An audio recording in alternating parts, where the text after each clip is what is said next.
Oh, Bessie J. Oh, Bessie J.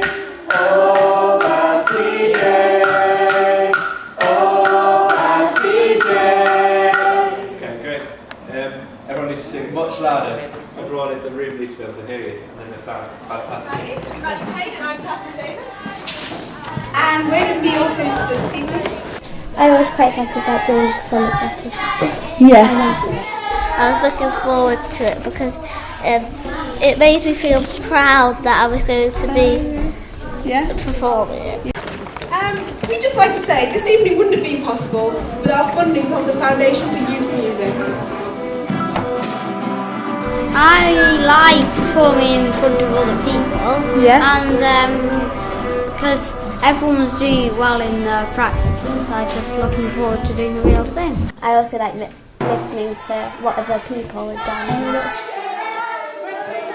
Basically, a lot of it has been done by students at Cape Valley College who have gone to the primary schools, and the primary schools are Ida, Great Home,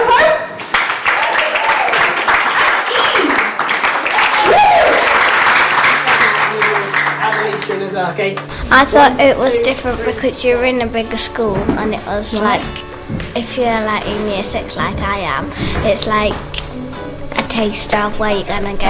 I think it was better than I thought it was going to be, because I think that when we were on stage we performed better because we like, there's all these adults and everything, so I think we performed better. Yeah. I thought it was fantastic. I mean, I didn't really have any expectations, but you know, it had been sold to them as a creative project, and it felt very creative. What I saw, it wasn't like the normal stuff they do when they're performing. You know, it felt really different. And the leaders are Alex Carey and Ashley Eastwood, and in Alex Carey's training group are Pete Jenkins and Josh Hadfield, and in Ashley's group it was Elspeth Cheshire and Joss Alsop. When they came to do the sessions, it was very organised. It was warm up. Yeah. Then they did the chant songs that we were all learning together, and then they did the bits that the children were doing, and then they finished the cool down. So it was very structured. Yeah. Was that a good thing? Yeah, it was. Yes. Yeah.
Thank you.